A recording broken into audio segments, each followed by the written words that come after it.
أعوذ بالله السميع العليم من الشيطان الرجيم من حمزه ونفخه ونفسه. بسم الله الرحمن الرحيم. ربي يسر ولا تعسر وتمم بالخير ربي زدني علما. أوعجبتم أن جاءكم ذكر من ربكم على رجل منكم لينذركم واذكروا إذ جعلكم خلفاء من بعد قوم نوح وزادكم في الخلق بسطة فاذكروا آلاء الله لعلكم تفلحون. قالوا أجئتنا لنعبد الله وحده ونذر ما كان يعبد آباؤنا فأتنا بما تعدنا إن كنت من الصادقين. قال قد وقع عليكم من ربكم رجس وغضب أتجادلونني في أسماء سميتموها أنتم وآباؤكم ما نزل الله بها من سلطان فانتظروا إني معكم من المنتظرين. فأنجيناه والذين معه برحمة منا وقطعنا دابر الذين كذبوا بآياتنا وما كانوا مؤمنين. وإلى ثمود أخاهم صالحا قال يا قوم اعبدوا الله ما لكم من إله غيره قد جاءتكم بينة من ربكم هذه ناقة الله لكم آية فذروها تأكل في أرض الله ولا تمسوها بسوء فيأخذكم عذاب علیم. 5 آیات مبارکہ ہیں. سورہ اعراف کی 8واں سپارہ ہے. آیت نمبر 73 تک ہم نے تلاوت کیا ہے. 69 سے 73 تو یہ 5 آیات ہوتی ہیں. کیا تم اس بات پر تعجب کرتے ہو؟ تمہیں اس بات پر تعجب ہوتا ہے کہ تمہارے رب کی طرف سے تمہارے پاس ایک ایسے آدمی کے ذریعے سے نصیحت آئی ہے جو تمہیں میں سے ہے تاکہ وہ تمہیں ڈرائے. اور یاد کرو جب اس نے قوم نوح کے بعد تمہیں زمین میں ایک دوسرے کا جانشین بنایا. کیا بنایا؟ جانشین کون؟ خلیفہ کی جمع کیا ہے؟ خلافہ. تمہیں خلیفہ بنایا، خلافت دی تم کو، اور تمہیں قد و قامت نے بڑھوتری کا مطلب یعنی کیا ہے؟ اضافہ کہہ لیجئے، پھیلاؤ کہہ لیجئے، جسم کا پھیلاؤ اور مضبوط اعصاب بنائے. جسم بھی یعنی کیا ہوا؟ لمبے چوڑے، اسمارٹ، ہینڈسم، صحت مند، مضبوط، توانا بنایا. یہ یہاں لکھا سواد ہے لیکن سین پڑھا جاتا ہے اس لیے یہاں پر چھوٹا سا سین بن گیا ہے. بسطہ تن ہے، یہ جیم بنا ہوا جس لیے آپ اس کو جب ٹھہریں تو بسطہ آخر میں ہاں کی آواز آ جائے. تو یعنی تمہارے قد و قامت میں اضافہ کیا. ٹھیک ہے. لہٰذا تم اللہ کی نعمتیں یاد کرو تاکہ تم فلاح پاؤ، تاکہ تم کامیاب ہو جاؤ. انہوں نے کہا، جواب دیا، اجئتنا، کیا لائے ہو آپ ہمارے پاس؟ کیا تو ہمارے پاس اس لیے آیا ہے کہ ہم ایک اکیلے اللہ کی عبادت کریں؟ ہیں یہ کون سی تم بات کر رہے ہو؟ اور انہیں چھوڑ دیں جن کی ہمارے باپ عبادت کرتے تھے. چنانچہ اگر تو سچوں میں سے ہے تو ہم پر لے آ. کیا لے آ؟ عذاب جس کا وعدہ دے رہے تھے انبیاء نبی کہ دیکھو اگر نہیں مانو گے تو تمہیں ڈر لگتا ہے کہ کہیں اللہ کا عذاب آ کے تمہیں مٹا نہ دے. تمہارے اوپر ہمیں ڈر ہے، جیسے نوح علیہ السلام نے کہا کہ عذاب عظیم سے ڈرتا ہوں کہ تمہیں لے ڈوبے. تو اسی طریقے سے تمام نبیوں نے، اسی طریقے سے ہود علیہ السلام نے، صالح علیہ السلام نے، شعیب علیہ السلام نے، لوط علیہ السلام نے، سبھی نے اپنے اپنے قوموں کو ڈرایا. تو وہ کیا کہتے تھے جواب میں کہ لے آؤ اگر تم سچے ہو. یہاں پر تو یہ واحد کا صیغہ ہے، ان کنتا، اگر آپ سچے ہیں تو آپ لے آئیں. اور بہت سی جگہ پہ آپ کو ملے گا ان کنتم صادقین، ایسے ملے گا. یہاں ہے ان کنتا من الصادقین. تو اگر آپ سچوں میں ہیں تو لے آ اس عذاب کو جس کا یعنی تو ہمیں یعنی وعدہ دے رہا ہے یا جس سے تو ہمیں ڈراتا ہے. ٹھیک ہے. قال قد واقع اردو میں بھی آپ بولتے ہیں. ہود نے کہا تمہارے رب کی طرف سے تم پر عذاب اور غضب نازل ہوا ہی چاہتا ہے. کیا تم مجھ سے ان ناموں کے بارے میں جھگڑتے ہو جو تم نے اور تمہارے آباء و اجداد نے رکھ لیے ہیں؟ اللہ نے ان کے کوئی دلیل، کوئی سند نازل نہیں فرمائی سلطان کہتے ہیں نا دلیل کو. کوئی دلیل ہے آپ کے پاس کسی بھی بات کی؟ دلیل ہے تو دین میں اسلام میں دلیل کیا چیز بنتی ہے؟ قرآن اور سنت. قرآن میں حکم ہو یا رسول اللہ صلی اللہ علیہ وسلم کے یعنی حکم میں ہو کہ آپ نے صحابہ کو یہ ترغیب دلائی ہو، امت کو یہ بات پیغام پہنچایا ہو، یا رسول اللہ صلی اللہ علیہ وآلہ وسلم کے سامنے صحابہ کرام عمل کرتے ہوں اور آپ صلی اللہ علیہ وسلم اس پر خاموش رہتے ہوں، یا بعد میں صحابہ کرام نے اس چیز کو عادت بنایا ہو کرتے ہوں، تو پھر اس کام کو تو آپ کہہ سکتے ہیں کہ ہمارے پاس سلطان ہے. ادروائز تو سلطان کوئی نہیں نا. بے شک میں بھی تمہارے ساتھ انتظار کرنے والوں میں سے ہوں. فانتظروا، تم منتظر رہو، انتظار کرو. انی معاکم، میں بھی انتظار کر رہا ہوں تمہارے ساتھ. ٹھیک ہے. پھر ہم نے ہود کو اور ان لوگوں کو جو اس کے ہمراہ تھے، جو اس کے ساتھ تھے، اپنی رحمت کے ساتھ نجات دی. برحمت منا، اور ہم نے ان لوگوں کی جڑ کاٹ دی جنہوں نے ہماری آیات کو جھٹلایا اور وہ ایمان لانے والے نہ تھے. وما کانوا مؤمنین. وإلی ثمودا، اور ہم نے سمود کی طرف، سمود تو یہ ایک قوم تھی نا، تو قوم سمود کی بات ہو رہی ہے. ان کے بھائی صالح کو بھیجا. ان کے بھائی کس کو بھیجا؟ صالح کو بھیجا. اے میری قوم، تم اللہ کی عبادت کرو، اس کے سوا تمہارے لیے کوئی معبود نہیں، کوئی الہ نہیں. تحقیق کے ساتھ یہ بات ہے کہ تمہارے پاس تمہارے رب کی طرف سے واضح دلیل آ گئی ہے. کیا آ گئی ہے؟ تمہارے پاس قد جاءتکم بینہ، بینہ آ گئی ہے، بینہ آ گئی ہے، روشن دلیل آ گئی ہے. یہ اللہ کی اونٹنی ہے جو تمہارے لیے خاص نشانی ہے، تمہارے مانگنے پر تمہیں ملی تھی نا. چنانچہ تم اسے چھوڑ دو، یعنی بری نیت سے اس کی طرف مت دیکھو کہ اس کو تم مار ڈالو گے، اس کو تم راستے سے ہٹا دو گے. نہیں، اسے چھوڑ دو کہ اللہ کی زمین میں چرتی پھرے، کھائے پیے، اور اسے برائی کے ساتھ ہاتھ بھی نہ لگانا، ورنہ تمہیں بہت دردناک عذاب پکڑ لے گا. کیونکہ یہ بطور معجزہ دی گئی ہے. ٹھیک ہے. اور نبی تمہیں اس سے روک رہے ہیں، منع کر رہے ہیں، تو یاد رکھو پھر یہ ایسا کرنا مت. تم اگر کرو گے تو پھر خیر نہیں ہے تمہاری. اللہ تعالیٰ نے ارشاد فرمایا کہ اللہ تعالیٰ نے ان کو بہت قوی اور بہت قوت والا بنایا، تمہیں قوی اور زبردست بنایا، اور قوم نوح کے بعد ایک زبردست قوم کی حیثیت سے تمہیں زمین میں آباد کیا. لیکن پھر دیکھیے کہ سورہ حقہ میں اللہ تعالیٰ نے آیت نمبر 7 میں کیا ارشاد فرمایا؟ فَتَرَى الْقَوْمَ فِيهَا سَرْعَىٰ كَأَنَّهُمْ أَعْجَازُ نَخْلٍ خَاوِيَةٍ.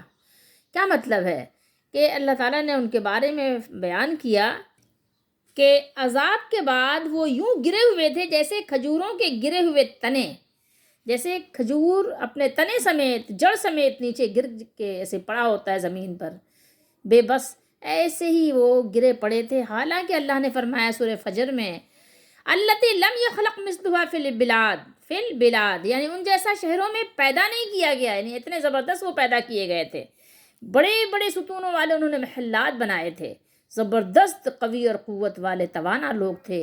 لیکن ایسے سوکھے، مطلب ایسے کھائے ہوئے پتوں کی طرح، ایسے بھوسوں کی طرح پڑے ہوئے تھے زمین پر. جب اللہ کا عذاب آیا تو اتنا قوی جسم، توانا جسم بھی سہ نہیں سکا. مجھے اور آپ کو ڈرایا گیا، آگاہ کیا گیا ہے. نوح علیہ السلام کا تذکرہ ہم پڑھ چکے، ہود علیہ السلام کا تذکرہ ہم پڑھ رہے ہیں، صالح علیہ السلام کا تذکرہ، پھر اس کے بعد پھر قوم عاد کی باتیں اللہ تعالیٰ بیان فرمائیں گے. تو ہود علیہ السلام نے بھی ان سے جواب میں فرمایا، ہم نے پڑھ لیا کہ میں تمہیں اللہ کے پیغام پہنچاتا ہوں اور تمہارا امانت دار خیر خواہ ہوں. اور یہی لازمی بات ہے کہ نبیوں کی، رسولوں کی یہی صفتیں ہیں کہ وہ اللہ کا پیغام پہنچاتے ہیں، اپنی امت کے خیر خواہ ہوتے ہیں، اور پیغام کے پہنچانے میں پوری پوری امانت و دیانت کا مظاہرہ فرماتے ہیں. تو کیا اوا عجبتم ان جاءکم ذکر من ربکم، کیا تم کو اس بات سے تعجب ہوا ہے کہ تم میں سے ایک شخص کے ہاتھ، ایک شخص کے ذریعے سے تمہارے رب کی طرف سے تمہارے پاس نصیحت آئی ہے، ایک ذکر آیا ہے، ایک تنبیہ کرنے والا آیا ہے تاکہ وہ تمہیں ڈرائے، لِيُنذِرَكُمْ، تاکہ تمہیں ڈرائے. اس بات سے تم تعجب نہ کرو. کیوں تعجب کر رہے ہو؟ کہ اللہ تعالیٰ نے تمہیں میں سے ایک رسول بھیج دیا ہے تاکہ وہ تمہیں اللہ سے گزشتہ قوموں پر عذاب کے واقعات اور اس کی ملاقات سے ڈرائے، بلکہ تمہیں تو اس بات پر اللہ تعالیٰ کی ذات گرامی کا شکر ادا کرنا چاہیے۔ تم سمجھتے کیوں نہیں ہو؟ تمہارے پاس عقل کیوں نہیں ہے؟ عقل سے کام کیوں نہیں لیتے ہو؟ کیوں تم کو اس بات پر تعجب ہو رہا ہے؟ غور کرنے کے لیے یہ ہے یہ بات۔ اللہ نے فرمایا وَاذْكُرُوا إِذْ جَعَلَكُمْ خُلَفَاءَ مِن بَعْدِ قَوْمِ نُوحٍ، اور یاد کرو جب اللہ نے تم کو قوم نوح کے بعد سردار بنایا۔ اس احسان کو یاد کرو کہ اللہ تعالیٰ نے تمہیں اس نوح علیہ السلام کی اولاد میں سے بنایا ہے کہ مخالفت اور تکذیب کرنے پر اللہ تعالیٰ نے نوح علیہ السلام کی دعا کی وجہ سے ان کے تمام جو قوم کے لوگ تھے جھٹلانے والے، تمام اہل زمین کو ہلاک کر دیا تھا۔ وَزَادَكُمْ فِي الْخَلْقِ بَسْطَةً، اور تم کو قد و قامت میں انہیں بہت زیادہ بڑھا کر، اضافہ کر کے، وسعت دے کر دوسرے لوگوں میں دیگر انسانوں کی نسبت اس نے تمہیں زیادہ طویل قد و قامت سے نوازا۔ تو اس نعمت پر تمہیں کیا کرنا چاہیے؟ اس نعمت پر تمہیں کرنا یہ چاہیے فَاذْكُرُوا آلَاءَ اللَّهِ لَعَلَّكُمْ تُفْلِحُونَ، تو اللہ کی نعمتیں یاد کرو۔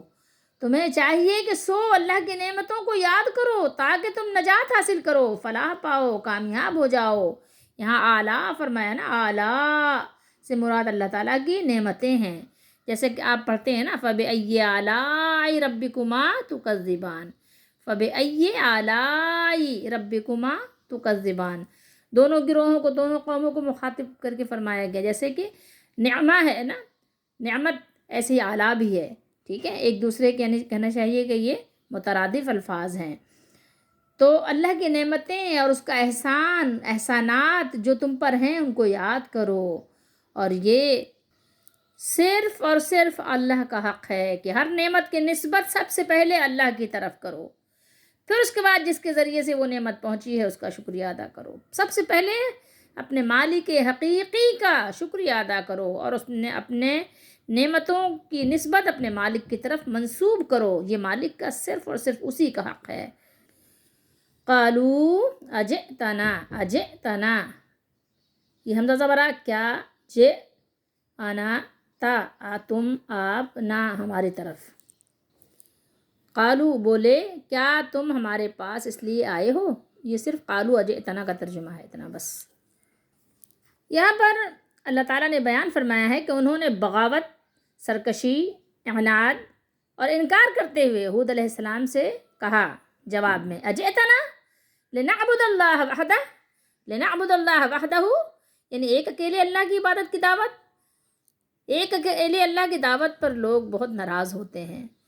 شرکیہ اشعار پڑھیں کوئی بات نہیں، اگر آپ ان کو روک دیں کہ نہیں ایسے نہیں کرو، یہ غلط ہے، کہتے ہیں دیکھو یہ گستاخ ہے، یہ گستاخ ہے، یعنی اللہ کی گستاخی کریں، اللہ کی شان میں بے ادبی کریں، اللہ کے بندوں کو اللہ کے برابر ٹھہرائیں تو کوئی بے ادبی، کوئی گستاخی نہیں۔ اور اگر اللہ تعالیٰ کی یاد، اکیلے اللہ کو پکارنا ان کو کہا جائے تو وہ کہتے ہیں کہ یہ گستاخی کر رہے ہیں، یہ بھگا دیتے ہیں، کہتے ہیں ہماری مجلسوں سے نکل جاؤ، اور کہیں اگر یہ مجلس میں آ جائیں تو ان کو بھگا دینا، اگر یہ اس طرح کی بات کریں، کتاب و سنت کی بات کریں تو بھگا دینا۔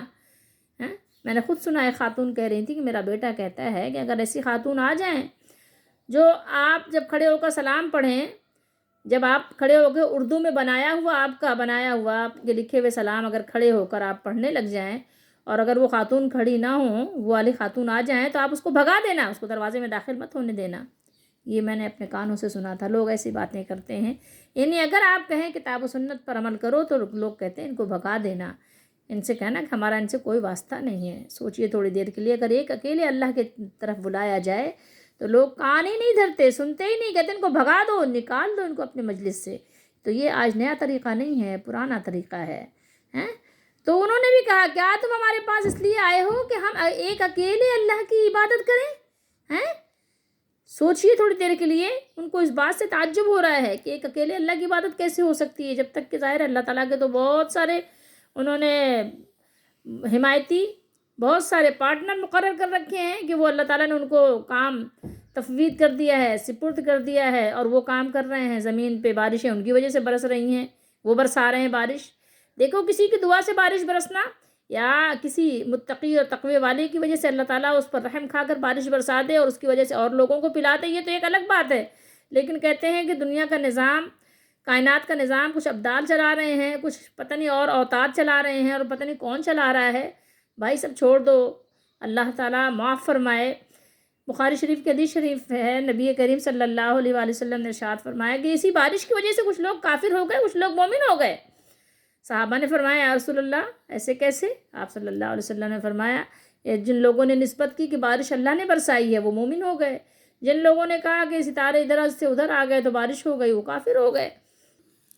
قوم نے بات ماننے سے پوری طرح سے انکار کر دیا اور ایک اللہ کی عبادت کرنے کے لیے تیار نہیں ہوئے۔ سمجھ رہے ہیں؟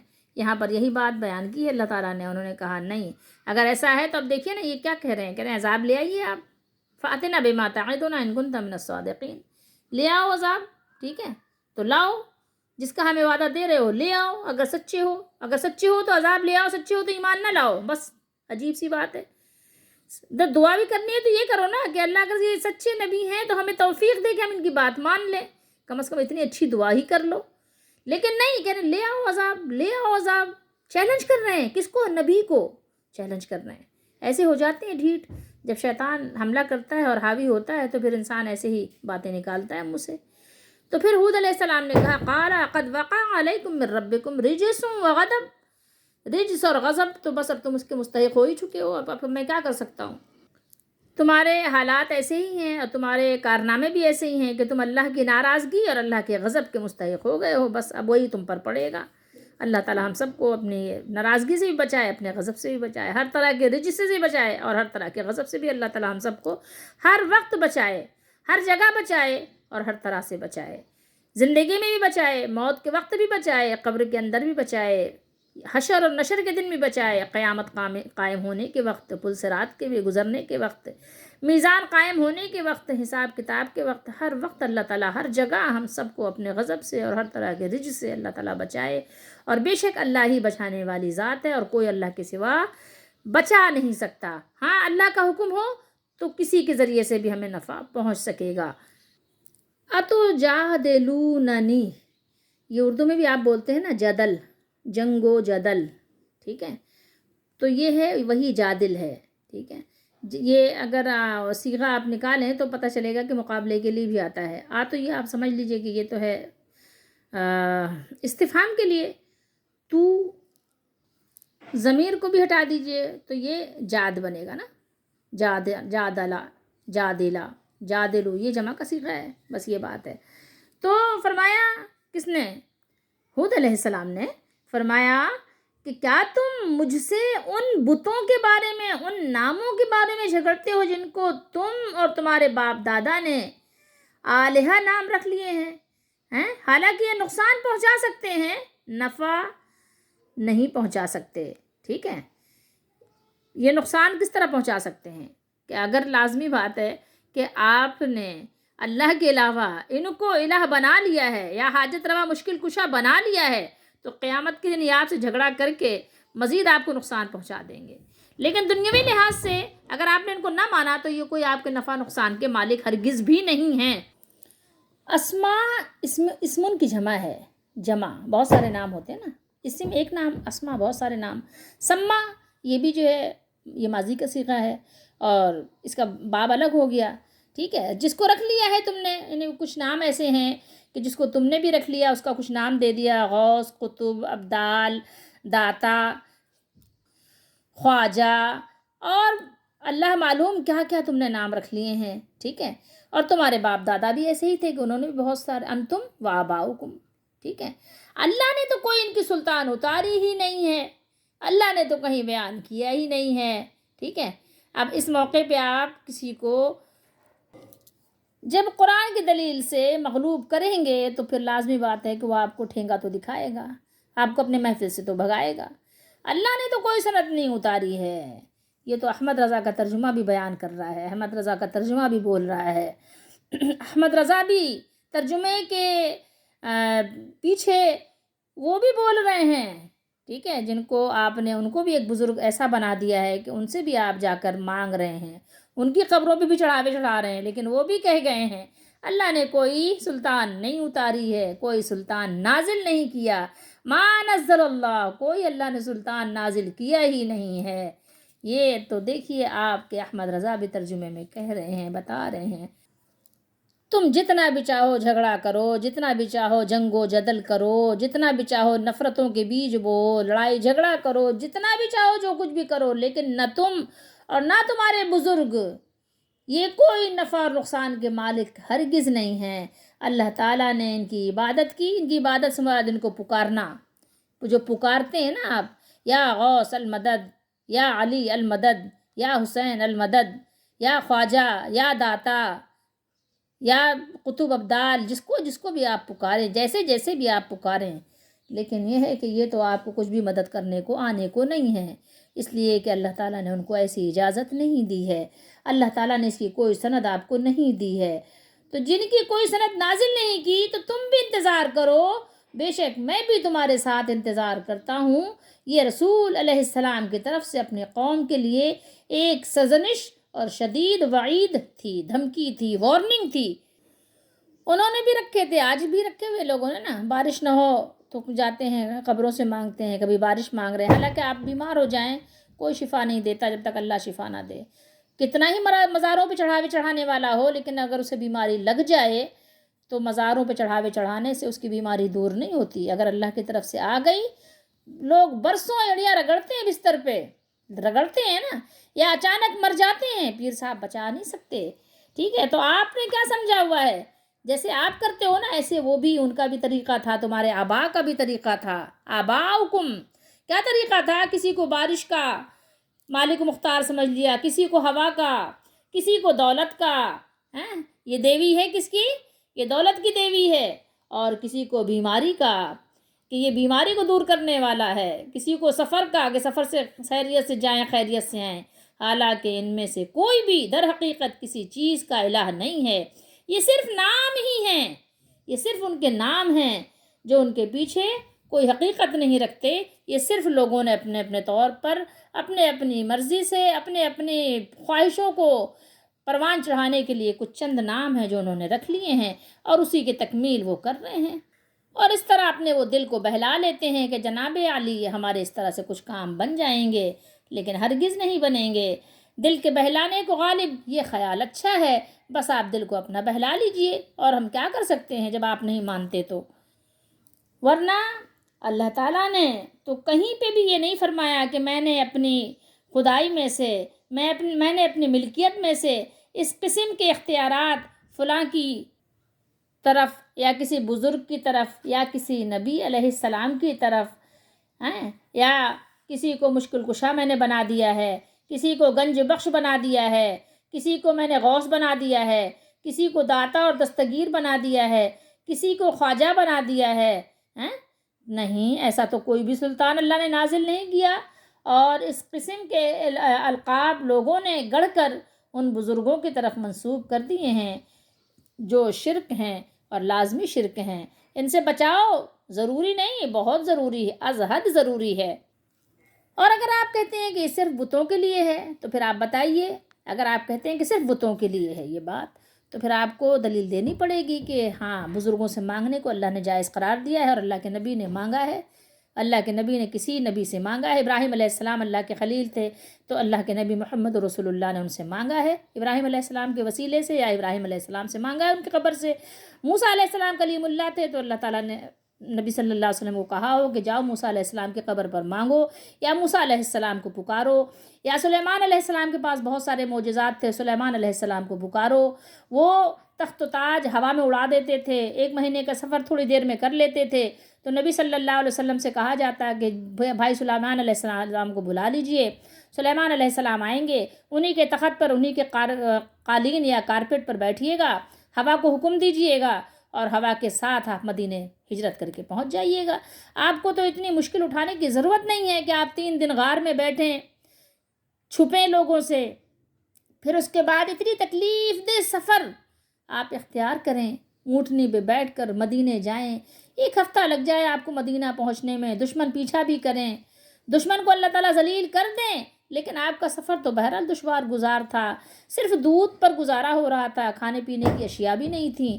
تو اب آپ بتائیے کہ اگر تو یہ بات ہے سلطان کوئی ہوتی تو اللہ کے نبی کو حکم دیا جاتا ہے کہ سلیمان علیہ السلام کے پاس اتنا بڑا معجزہ تھا کہ وہ تو ہوا کے قالین پر بیٹھتے تھے اور صبح کا سفر جو ہے 1 مہینے کا سفر وہ صبح کی تھوڑی دیر چند لمحات میں پورے کر لیتے تھے۔ 1 مہینے کا سفر تصور کیجئے گا، یعنی وہ سفر جو اونٹنی سے یا گھوڑے سے یا پیدل 1 مہینے میں آپ سفر طے کریں، سلیمان علیہ السلام وہ تھوڑی دیر جو فجر کا صبح کا وقت ہوتا تھا تھوڑی دیر میں طے کر لیتے تھے، اور شام کا 1 مہینے کا سفر شام میں کر لیتے تھے۔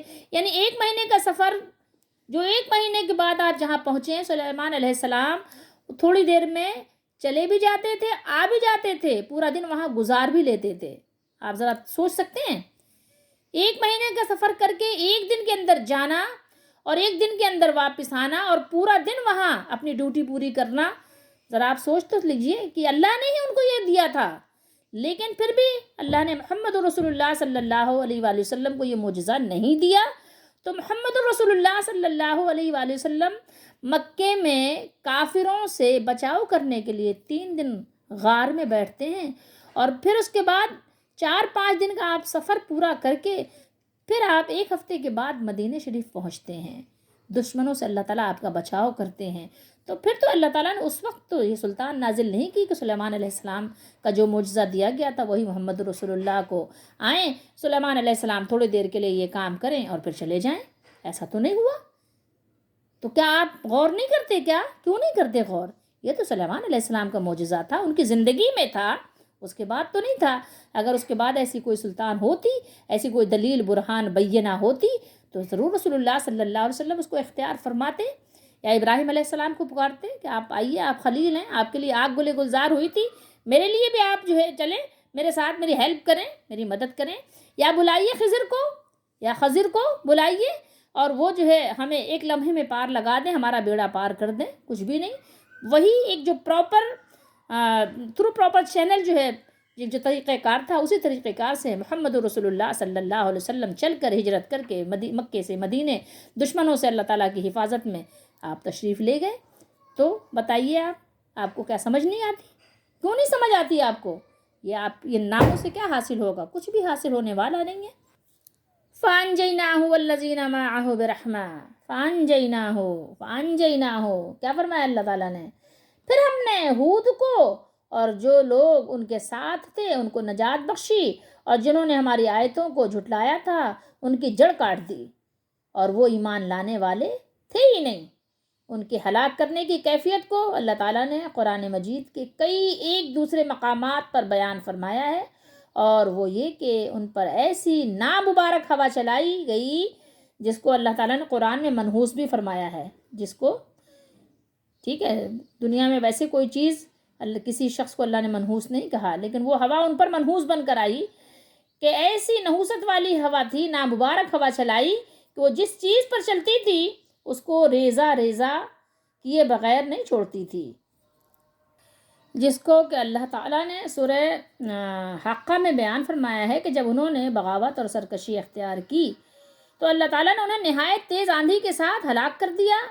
ہوا ان میں سے ایک ایک شخص کو اٹھا کر فضا میں اچھال دیتی، پھر بلندی سے سر کے بل نیچے گرا دیتی، جس سے سر پھٹ کر تن بدن سے جدا ہو جاتا۔ اسی لیے اللہ تعالیٰ نے ان لوگوں کے بارے میں فرمایا ہے کأنہم اعجاز نخل خاویہ، سورہ حقہ میں، جیسے کھجوروں کے کھوکھلے تنے ایسے پڑے ہوئے تھے زمین پر۔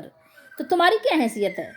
تم تو ہو ہی 4-5 فٹ کے، تم تو ہو ہی کمزور بدن، تمہارا تو حوصلہ ہی کوئی نہیں ہے، تم تو 2-4 دفعہ سیڑھیوں سے نیچے اوپر اترو نا تو تھک جاتے ہو، تم نے تو اوپر نیچے چڑھنے اترنے کے لیے کیا لگائی ہوئی ہے؟ لفٹ لگائی ہوئی ہے، تم تو ہو ہی اتنے کمزور۔ وَإِلَى ثَمُودَ أَخَاهُمْ صَالِحًا قَالَ يَا قَوْمِ اعْبُدُوا اللَّهَ مَا لَكُم مِّنْ إِلَٰهٍ غَيْرُهُ۔ یہاں پر اب صالح علیہ السلام اور سمود کا قصہ اللہ تعالیٰ نے بیان فرمایا، اور قوم سمود کی طرف ان کے بھائی صالح کو بھیجا۔ تو صالح نے کہا کہ اے میری قوم، اللہ ہی کی عبادت کرو، اس کے سوا تمہارا کوئی الہ، کوئی معبود، کوئی حاجت روا نہیں۔ تمام انبیاء کرام نے سب سے پہلے اللہ وحدہ لا شریک کی عبادت ہی کی دعوت دی ہے، جیسا کہ اللہ تعالیٰ نے فرمایا ہے وَمَا أَرْسَلْنَا مِن قَبْلِكَ مِن رَّسُولٍ إِلَّا نُوحِي إِلَيْهِ أَنَّهُ لَا إِلَٰهَ إِلَّا أَنَا فَاعْبُدُونِ۔ اور جو بھی رسول تشریف لائے ہم نے تم سے پہلے جس کو بھی بھیجا، جتنے بھی رسول بھیجے ان کی طرف یہی وحی بھیجی کہ بے شک میرے سوا، اللہ کے سوا کوئی معبود، کوئی الہ نہیں، تو تم میری ہی یعنی اللہ ہی کی عبادت کرو، اللہ ہی کی عبادت کرو، اللہ ہی کی عبادت کرو اور طاغوت سے بچ کر رہو۔ وَلَقَدْ بَعَثْنَا فِي كُلِّ أُمَّةٍ رَّسُولًا أَنِ اعْبُدُوا اللَّهَ وَاجْتَنِبُوا الطَّاغُوتَ، اور تحقیق البتہ ہم نے ہر جماعت میں رسول بھیجا کہ اللہ ہی کی عبادت کرو اور بتوں کی اور طاغوت کی پرستش نہ کرو، طاغوت سے اپنے آپ کو بچاؤ، طاغوت سے اجتناب کرو۔ ناقتو، ناقتو کیا ہے؟ حاض ہی ناقتو، یہ ناقہ کس کی ہے؟ ناقت اللہ ہے، اللہ کی ناقہ ہے۔ ناقہ کہتے ہیں اونٹنی کو، اونٹنی، اونٹ کو نہیں، اونٹ کو جمل کہتے ہیں اور اونٹنی کو ناقہ کہتے ہیں، اور دونوں کو اگر ملا دیں تو ابل کہتے ہیں، جس میں اونٹ بھی ہو اور اونٹنی بھی ہو۔ یہ ناقہ اونٹنی کی بات ہو رہی ہے جو اللہ تعالیٰ نے بطور معجزہ صالح علیہ السلام کو عطا فرمایا تھا، ان کی قوم نے مانگا تھا، اس معجزے کو مانگا تھا انہوں نے۔ ہذہ ناقۃ اللہ لکم آیۃ فذروها، بیان کیا کہ تحقیق تمہارے پاس تمہارے رب کی طرف سے ایک معجزہ آ چکا ہے، یعنی یہی اللہ کی اونٹنی تمہارے لیے معجزہ ہے، یعنی میں تمہارے پاس جو لے کر آیا ہوں اس کی صداقت کی اللہ تعالیٰ کی طرف سے تمہارے پاس دلیل بھی آ گئی ہے۔ اور خود انہوں نے حضرت صالح علیہ السلام سے یہ مطالبہ کیا تھا کہ ان کے پاس کوئی نشانی لائیں، اور اس سلسلے میں خود انہوں نے تجویز بھی پیش کی تھی، لیکن ہوا کیا کہ جب ان کے مطالبے پر ان کو اونٹنی مل گئی، اللہ کے نبی نے وہ معجزہ اللہ کے حکم سے پورا کر دیا، تو پھر وہ اسی اونٹنی کے دشمن بن گئے اور چاہتے تھے کہ اس اونٹنی کو مار ڈالیں، قتل کر ڈالیں۔ تو اس کا ذکر آپ کو قرآن و حدیث میں پورا مل جائے گا، مختلف جگہوں پہ اللہ تعالیٰ نے اس کا ذکر فرمایا ہے، ناقۃ اللہ، ناقۃ اللہ۔ تو اس کو جو ہے ان لوگوں نے بعد میں کیا کیا تھا؟ مار ڈالا تھا، اور وہ بدترین لوگ تھے۔ بہرحال تو یہ اللہ تعالیٰ نے یہاں جو ذکر فرمایا وَإِلَىٰ ثَمُودَ، سمود کا شمار بھی عرب کے قدیم ترین قوموں میں ہوتا ہے، عاد کے بعد سب سے مشہور قوم یہی ہے، اسی بنا پر بعض نے اس کو عاد ثانیہ بھی لکھ دیا ہے، ٹھیک ہے۔ ان کا مسکن شمال مغربی عرب کا وہ علاقہ تھا جو آج بھی الحجر کے نام سے معروف ہے۔ ظاہر ہے ہم تو عجم کے لوگ ہیں تو ہم نہیں جانتے، لیکن اہل عرب جانتے ہیں، اور سورہ ہجر میں بھی آپ کو اس کا قصہ ملے گا، سورہ ہجر ہم انشاءاللہ آگے پڑھیں گے۔ اور بعض علماء کا کہنا ہے کہ ان کے علاقے میں پانی کی کمی کی وجہ سے ان کا نام سمود پڑا، کیونکہ سمد جو سا سے ہے نا، یہ دیکھیے سا، تو یہ سمد قلیل پانی کو بھی کہتے ہیں۔ مدینہ اور تبوک کے درمیان شام کو جانے والی جو شاہراہ ہے، وہاں پر ایک شہر ہے مدائن صالح کے نام سے مشہور ہے۔ یہی قوم سمود کا جو ایک کہنا چاہیے مقام صدر ہوتا ہے نا، ایک وہی تھا، سمود کا صدر مقام تھا۔ سورہ شعراء میں بھی آپ اس کا تذکرہ انشاءاللہ پڑھیں گے۔ تو اللہ تعالیٰ نے تذکرہ کیا ہے سورہ شعراء میں کہ ان کی تعمیری اور زرعی مہارت بہت زیادہ تھی، وہاں اب بھی اچھی خاصی تعداد میں وہ عمارتیں پائی جاتی ہیں جو سمود نے پہاڑوں کو تراش کر بنائی تھیں، اور ان کے ارد گرد بڑا وسیع میدان ہے جہاں وہ کھیتی باڑی کرتے تھے۔ مسلم شریف، مسند احمد وغیرہ کے حوالے سے حدیث شریف ہے، حضرت عبداللہ بن عمر رضی اللہ تعالیٰ عنہ بیان کرتے ہیں کہ رسول اللہ صلی اللہ علیہ وآلہ وسلم جب تبوک کے پاس رکے تو آپ صلی اللہ علیہ وآلہ وسلم صحابہ کے ساتھ ہجر میں سمود کے گھروں کے پاس ٹھہرے۔ لوگوں نے ان کنوؤں سے پانی پیا جہاں سے سمود پیتے تھے، اسی پانی سے آٹا بھی گوندھا اور ہانڈی بھی پکا لی۔ نبی کریم صلی اللہ علیہ وآلہ وسلم نے حکم دیا تو انہوں نے ہانڈیاں گرا دیں، اور جو آٹا گوندھا تھا وہ اونٹوں کو کھلا دیا۔ پھر آپ صلی اللہ علیہ وآلہ وسلم وہاں سے روانہ ہوئے اور اس کنویں کے پاس پڑاؤ ڈالا جس سے صالح علیہ السلام کی اونٹنی پانی پیتی تھی۔ آپ صلی اللہ علیہ وآلہ وسلم نے ان لوگوں کے گھروں میں جانے سے منع فرما دیا جن پر عذاب نازل ہوا تھا، اور فرمایا میں ڈرتا ہوں کہ کہیں تم پر بھی وہ عذاب نہ آ جائے جو ان پر نازل ہوا تھا، اس لیے ان گھروں میں نہ جاؤ۔ یہ حدیث موجود ہے، اس طرح کی بے شمار احادیث ہیں۔ یہ بخاری شریف ہے، بخاری شریف میں حدیث نمبر 433 آپ دیکھ سکتے ہیں، کتاب الصلاح میں رسول اللہ صلی اللہ تعالیٰ علیہ وآلہ وسلم نے ارشاد فرمایا، ان عذاب والوں کے آثار سے اگر تمہارا گزر ہو تو روتے ہوئے گزرو۔ کیسے گزرو؟ روتے ہوئے گزرو۔ اور اگر تم اس موقع پر رو نہ سکو، رونا نہ آئے، تو ان سے گزرو ہی نہیں، ایسا نہ ہو کہ تم پر بھی ان کا سا عذاب آ جائے، یعنی جیسے عذاب ان پر آیا تھا تم پر بھی کہیں عذاب نہ آ جائے۔ کچھ مقامات ایسے ہوتے تھے کہ رسول اللہ صلی اللہ علیہ وسلم اگر ادھر عذاب والے علاقے سے گزرتے تھے اپنے یعنی مشن کے لیے، تو تیزی کے ساتھ آپ صحابہ سے فرماتے تھے کہ تیزی کے ساتھ گزر جاؤ، یعنی اپنی رفتار کو بڑھا دو، جلدی سے یہاں سے اس راستے سے جلدی سے پار کر جاؤ۔ جیسے ہوتا نہیں کہیں چور ڈاکو ہو تو حفاظتی اپنے انتظامات کے ساتھ جلدی سے وہاں سے گزر جاؤ، تو آپ صلی اللہ تعالیٰ علیہ وآلہ وسلم صحابہ سے فرماتے جلدی گزر جاؤ، اور گزرو بھی تو کیسے؟ ڈرتے ہوئے، سہمے ہوئے، روتے ہوئے، ٹھیک ہے؟ اور کوشش کرو کہ ان گھروں میں نہ جاؤ۔ آج لوگوں کا ڈر ہی ختم ہو گیا، آج لوگ جاتے ہیں وہاں پہ سیلفیاں بنا رہے ہیں، وہاں پر تشہیر تو پتہ نہیں کیا کچھ کر رہے ہیں، لوگوں کو دکھا رہے ہیں۔ اور بس اللہ تعالیٰ ہم سب کو اپنے حفظ و امان میں رکھے کہ جب اللہ کا ڈر تقویٰ اگر دل سے نکل جاتا ہے تو پھر انسان کے اندر پھر ایک عجیب و غریب سی کیفیت، بغاوت والا ایک کہنا چاہیے کہ مزاج اور طبیعت بن جاتی ہے کہ سمجھنے کی کوئی بات کوشش نہیں کرتے اور سمجھتے بھی نہیں ہیں۔ اللہ تعالیٰ ہم سب کو سمجھنے کی توفیق دے۔ اللہ کا عذاب ایسے کوئی معمولی بات نہیں ہے، اس لیے اللہ کے نبی اللہ کے عذاب کو زیادہ جانتے ہیں، اور وہ بہت ڈرتے ہیں اور ڈراتے بھی ہیں، بتاتے بھی ہیں، آگاہ بھی فرماتے ہیں۔ اب آئیے میں اور آپ اپنے لیے قرآن مجید کی آیات سے سبق لیتے ہیں تاکہ ہم اپنا ایمان سلامت رکھ سکیں، اپنے ایمان کو صحیح طور پر، یقینی طور پر کامل بنا سکیں تاکہ وہ اللہ کی بارگاہ میں مقبول ہو۔ تو دیکھیے انبیاء علیہم الصلاۃ والسلام کو اللہ تعالیٰ نے منتخب فرمایا، ان کو چنا، ان کا انتخاب کیا، اور ان پر اللہ تعالیٰ نے وحی کا نزول کیا، ان کے ذریعے سے اللہ تعالیٰ نے دین کو پہنچایا۔ تو اس میں تعجب خیز کوئی بات نہیں ہے، وہ اللہ تعالیٰ نے وہ انسانوں ہی میں سے ان کا انتخاب کیا، وہ فرشتے بھی نہیں تھے اور کوئی اور مخلوق بھی نہیں تھے، وہ جن سے بشر سے ہی تھے، لیکن اللہ تعالیٰ نے ان کو بڑی خوبیاں اور ان کو بڑے کمال عطا فرمائے تھے۔ تو اس میں تعجب کی کوئی بات نہیں ہے کہ وہ انسان نہیں تھے، ظاہر ہے انہیں بھوک بھی لگتی تھی، وہ کھانا بھی کھاتے تھے، اور دیگر حاجات جو انسانوں کو لاحق ہوتی ہیں ان کو بھی لاحق ہوتی تھیں، ٹھیک ہے؟ بیماری ہے، صحت ہے، خوشی ہے، غم ہے، تکلیف ہے، راحت ہے، سب وہ بھی احساسات رکھتے تھے، محسوس کرتے تھے، ٹھیک ہے؟ تو ایسا نہیں ہے کہ وہ بالکل ہر چیز سے مبرہ تھے، نہیں۔ اگر حاجت نہ ہوتی تو لازمی بات ہے کہ پھر امتحان بھی نہیں تھا، اور پھر کوئی اعجاز بھی نہ ہوتا، پھر کوئی آپ کیا کہہ سکتے تھے کہ اجر کس بات کا؟ نہیں، ان کو بھی تکلیفیں محسوس ہوتی تھیں، انہوں نے برداشت کیا۔ تو اللہ تعالیٰ نے یہاں دیکھیے احسان ایک جتایا کہ اگر اللہ تعالیٰ آپ کو کوئی نعمت دیں، اگر اللہ تعالیٰ نے آپ کو خوبصورت بنایا ہے، اگر اللہ تعالیٰ نے آپ کو مال دیا ہے، آپ کو صحت مند بنایا ہے، آپ کو اللہ تعالیٰ نے جسمانی طور پر قوت، صلاحیت زیادہ دی ہے، تو اس میں اترانے کی ضرورت کوئی نہیں ہے، بلکہ آپ شکر کریں۔ وہ کسی بھی طرح سے نعمت ہو سکتی ہے، قد و قامت ہو، شکل و صورت ہو، قوت و طاقت ہو، یا یہ کہ اولاد ہو، یا یہ کہ مال ہو، یا یہ کہ آپ کا ہنر ہو، یا یہ کہ آپ کا علم ہو، کسی بھی طور پر اگر آپ کو اللہ تعالیٰ نے وجاہت دی ہے تو آپ اللہ کا شکر کریں، جبھی آپ کامیاب ہوں گے، ادروائز پھر آپ کو ناکامی کا منہ دیکھنا پڑے گا ایک نہ ایک دن۔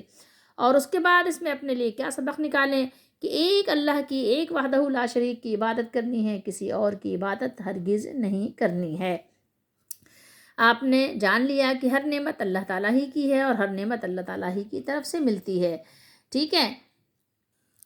اور دیکھیے ایک سبق ہمیں یہاں اور بھی ملتا ہے کہ اپنے دل کو اتنا گندا مت کر دیجئے، اپنے دل پر اتنی گرد و غبار کو جمع نہ کیجئے کہ تہ دہ تر آپ کے دل پر گرد جمتی چلی جائے، آپ کا آئینہ دل جو ہے وہ گندا ہو جائے، آپ کا دل سیاہ ہو جائے، کالا ہو جائے، صحیح اور غلط اس میں کچھ نظر ہی نہ آئے، کون خوبصورت ہے کون بدصورت ہے آئینہ کچھ آپ کا بتائے ہی نہیں، کیا حق ہے کیا باطل ہے، کیا سفید ہے کیا سیاہ ہے، کیا کالا ہے کیا گورا ہے۔ تو وہ کچھ آپ کا دل جو ہے، دل کی آنکھ ایسی بند ہو جائے کہ کچھ اس میں نظر ہی نہ آئے، اس کی فطری نورانیت کو مٹا مت دیجئے، اس کی صفائی کا ستیہ ناش مت کر دیجئے کہ آپ کو کچھ صحیح غلط کا شعور ہی نہ رہے، وہ شعور ہی ختم ہو جائے۔ تو دل کی سیاہی کو دور کرتے رہنا چاہیے۔ ہر چیز پر گرد پڑ جاتی ہے، کپڑے پر گرد پڑ جاتی ہے، جسم میلا ہو جاتا ہے، ہر ہفتے میں 2 دن 3 دن تو لازمی نہانے کی حاجت ہوتی ہے، سر گندا ہو جاتا ہے، جسم گندا ہو جاتا ہے، کھانا باسی ہو جاتا ہے، سب کو تر و تازہ کرنا ضروری ہوتا ہے، اور ہر ایک کے لیے طریقہ کار الگ الگ ہوتا ہے۔ کھانے کو تر و تازہ رکھنے کے لیے گرم کرنا پڑتا ہے، کبھی دھوپ دکھانی پڑتی ہے، کبھی کوئی اور طریقہ اختیار کرنا پڑتا ہے۔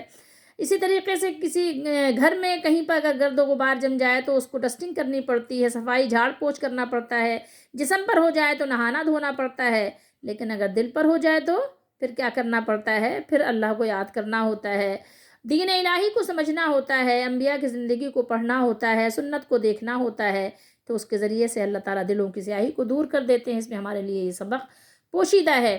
اور ایک چیز کیا ہے، اور ایک چیز یاد رکھنے کی ہے، جب صحیح غلط کی تمیز ختم ہو جاتی ہے تو پھر انسان الٹا پلٹا بولتا ہے، الٹی سیدھی چیزیں مانگتا ہے، شعور نہیں ہوتا نا، اس لیے تو دیکھیے انہوں نے بھی کیا کیا، انہوں نے دیکھیے الٹی سیدھی بکواس شروع کر دی، ٹھیک ہے، نبی کی دعوت کو انہوں نے ٹھکرا دیا، اور صاف صاف انکار کرنے کے بعد کہہ دیا کہ جس عذاب کی تم ہمیں ہر وقت دھمکیاں دیتے رہتے ہو اسے لے آؤ۔ ایسا برتاؤ کوئی اس قوم کی ہی خصوصیت نہیں تھی، بلکہ کبھی بھی اور جب کبھی بھی حق و صداقت کے کسی علمبردار نے اپنی قوم کو ان کی غلط روی سے روکا تو انہوں نے کم و بیش ایسا ہی جواب دیا۔ آپ کو معلوم ہونا چاہیے، آپ کو پتہ ہونا چاہیے کہ دیکھیں، اگر آپ کے آباء و اجداد غلط راستے پہ ہیں تو آپ ان کی آنکھیں بند کر کے ان کی پیروی نہ کریں، ان کے پیچھے دوڑتے چلے جانا یہ کوئی عقل مندی نہیں ہے، جان لیجئے۔ تو آپ کو یہاں پر ٹھہر کر سوچنا چاہیے، کیونکہ معاملہ جو ہے وہ کس کا ہے؟ کامیابی اور ناکامی کا ہے، اور کامیابی اور ناکامی بھی ایسی نہیں کہ 1 دن 2 دن کی ہے، ہمیشہ ہمیشہ کی ہے۔ تو اس لیے ہمیں اور آپ کو چاہیے کہ ہم حق و صداقت کو سمجھنے کے لیے بہت زیادہ کوشش کریں، بہت زیادہ کوشش کریں، اور کبھی بھی عذاب تو مانگے ہی نہیں کہ مبادہ اگر جیسا آپ نے مانگا آ گیا تو کیا کریں گے؟ پھر کیا کریں گے؟ سوچئے، کبھی آپ نے سوچا اس کے بارے میں؟ نہیں سوچنا چاہیے۔ اور جب کوئی آپ کو قرآن و سنت بتائے تو اس سے بجائے جھگڑا کرنے کے، لڑائی کرنے کے، آپ کے لیے سبق یہ ہے کہ اس پہ غور و فکر تو کریں، تھوڑی دیر کے لیے سوچیں تو صحیح۔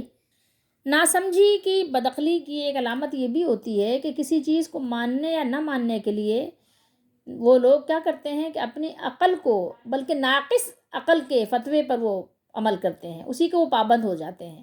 ان کی سمجھ میں یہ بات نہیں آ سکتی کہ اس کارخانہ ہستی کے مختلف نوعیت کے بے حد و بے حساب کام صرف اور صرف ایک ہی ذات ہے، وحدہ لا شریک، اسی کی مشیت و ارادے سے سارے کام وابستہ ہیں۔ لیکن جو لوگ بدعقل ہوتے ہیں وہ ہر کام کے لیے کسی اور کو پکارتے ہیں، کبھی کہتے ہیں یا غوث المدد، وہ اس باطل کو حق یقین کرنے کے لیے ایک زبردست سہارا لیتے تھے اور لیتے ہیں۔ زبردست سہارا ان کے پاس کیا ہوتا ہے؟ کیا ایک سہارا ہوتا ہے بہت زبردست ان کے پاس، اور وہ یہ کہ ان کے آباء و اجداد کا یہی عقیدہ تھا، وہ کسی قیمت پر ان کی اندھی پیروی سے دستبردار ہونے پر آمادہ نہیں ہوتے کہ بس ہمارے ابا ایسا کرتے تھے، ہمارے دادا ایسا کرتے تھے تو وہ غلط نہیں ہو سکتے، تو ہم ان کو کیسے چھوڑ سکتے ہیں؟ ان کے پاس یہی ایک دلیل، یہی برہان، یہی بینہ ہوتی ہے، یہی سلطان ہوتی ہے، یہی ان کے پاس کرامت کا تاج موجود ہوتا ہے۔ وہ اس کو چھوڑنے کو، اتارنے کو تیار نہیں ہوتے کہ ہمارے آباء ایسا کرتے تھے، ہمارے آباء ایسا کرتے تھے۔ تو یاد رکھیے کہ آباء کے پیچھے اس طرح سے جانا، اپنی عقل کے پیچھے جانا کوئی عقل مندی نہیں ہے، دلیل کے پیچھے رہنا ہے، کیونکہ سلطان، اللہ تعالیٰ نے ہر چیز کا ایک سلطان نازل کیا ہے۔ اگر سلطان نہیں ہے آپ کے پاس، قرآن و سنت میں وہ بات موجود نہیں ہے تو اس کے پیچھے مت چلیے۔ ہاں ایک بات ضرور ہے کہ اگر ہمارے آباء، ہمارے اجداد، ہمارے دادا، ہمارے نانا حق پر ہوں، حق کے علمبردار ہوں جیسے صحابہ کرام تھے، اور ان کی زندگیاں، ان کا عمل عین اسلام کے مطابق ہو، اسلام کی حقانیت کی روشن دلیل پر ہو، ٹھیک ہے. اگر جیسے صحابہ کرام تھے، ہمارے اسلاف تھے، جیسے رسول اللہ صلی اللہ علیہ وسلم کے ساتھی تھے، تو ان کے طریقہ کار پر چلنا عین ہدایت بھی ہے اور سعادت بھی ہے، کیونکہ وہ ہماری زندگی گزارنے کے لیے وہ ہمارے لیے کہنا چاہیے مشعل راہ بھی ہیں، وہ روشن چراغ ہیں. ان کی درخشانیوں اور تابانیوں کے باعث صراط مستقیم آج بھی روشن و منور ہے.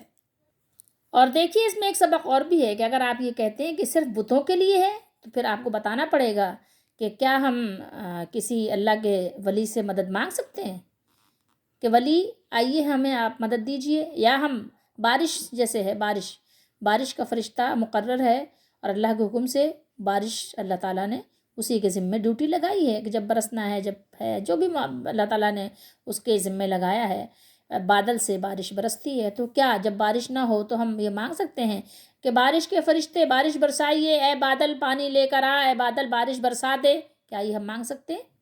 یا ہم عیسیٰ علیہ السلام کو پکار کر مانگ سکتے ہیں عیسیٰ علیہ السلام آئیے ہماری مدد کیجئے، ہم پریشان ہیں؟ ہم کہہ سکتے ہیں، ہم پکار سکتے ہیں ان کو؟ اگر آپ کہتے ہیں کہ ہاں یہ جائز ہے، تو بس پھر یہی آپ نے اللہ کے سوا کسی اور کو الہ بنا لیا ہے. اس پر ذرا تھوڑی دیر کے لیے غور ضرور کیجئے گا. شیطان نے بڑا زبردست دھوکہ ڈالا ہے کہ جہاں پر بھی اس طرح کی باتیں آتی ہیں، شیطان کہتا ہے یہ بس بتوں کے لیے ہے. اس لیے انسان کبھی سوچنے کی زحمت گوارہ نہیں کرتا، کبھی غور ہی نہیں کرتا کہ اللہ کے سوا کسی کو نہیں پکار سکتے. اللہ کے نبی صلی اللہ علیہ وسلم کی پوری دعوت میں کہیں ایسا نہیں ہے، اور نہ ہی قرآن میں ایسا ہے کہ ہاں کسی اور سے دعا مانگ لو، کسی اور سے مدد مانگ لو. ٹھیک ہے، قرآن میں اگر مدد مانگنے کا جہاں بھی ذکر ہے وہ زندگی کی بات ہے کہ کسی دیکھیں نا، رسول اللہ صلی اللہ علیہ وسلم نے جب بدر میں مدد مانگی تھی تو کس سے مانگی تھی؟ صحابہ سے مانگی تھی نا، صحابہ نے آگے ساتھ دیا تھا.